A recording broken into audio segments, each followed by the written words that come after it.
కౌశికి ఇంటి ముందుకి ఒక రెడ్ కలర్ కార్ వచ్చి ఆగుతుంది. అందులో నుండి పాపారాయుడు కసిగా కిందికి దిగుతాడు. చేతిలో ఒక బాటిల్ ఉంటుంది. అది విషం బాటిల్. ఆ బాటిల్ని గట్టిగా పట్టుకొని లోపల ఉన్న వైజయంతిని మనసులో తిట్టుకుంటూ ఇలా అంటూ ఉంటాడు పాపారాయుడు. 20 ఏండ్ల క్రితమే నువ్వు తప్పు చేసావమ్మి. తప్పు చేసిన నువ్వు అప్పుడే నా దృష్టిలో చచ్చిపోయావు. అప్పుడు చచ్చిపోయిన నీకు ఇప్పటిదాకా బ్రతికే అర్హత లేదు. అందుకే నిన్ను చంపడానికే వచ్చాను అని వైజయంతిని చంపడానికి విషం బాటిల్ పట్టుకొని లోపలికి వెళ్తూ ఉంటాడు పాపారాయుడు.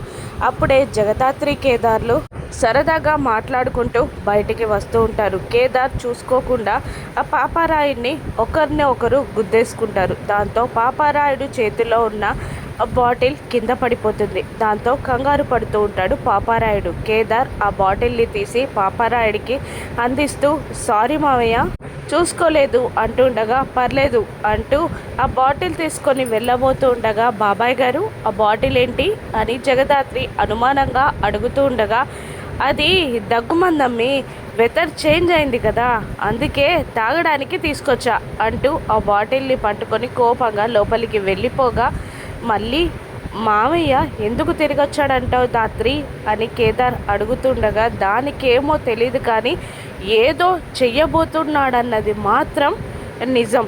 ఏం చేస్తాడో ఏం చేయడానికి వచ్చాడో అని అనుమానంగా అంటూ ఉంటుంది దాత్రి. ఇక ఆ విషం బాటిల్ పట్టుకొని కోపంగా వెళ్తుంటాడు పాపారాయుడు లోపలికి.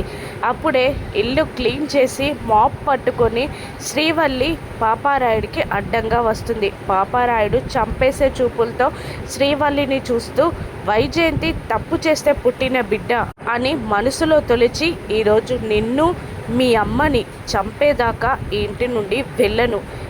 మీ ఇద్దరి చావులు నా చేతుల్లోనే ఈరోజే అని పాపారాయుడు కసిగా అనుకుంటూ ఉంటాడు. దూరంగా పాపారాయుడు శ్రీవల్లిని కోపంగా చూడడం వైజయంతి, యువరాజ్, నిషిక చూసి భయపడుతూనే ఉంటారు. పాపారాయుడు నిజంగానే వైజయంతి శ్రీవల్లి తినే అన్నంలో కానీ దేంట్లోనైనా ఆ విషయం కల్పిస్తాడా? శ్రీవల్లి వైజయంతి ప్రాణాపాయంలో పడతారా? వాళ్ళిద్దరిని దాత్రి ఎలా కాపాడుతుందో రాను ఎపిసోడ్స్లో చూద్దాం. Thank you for watching.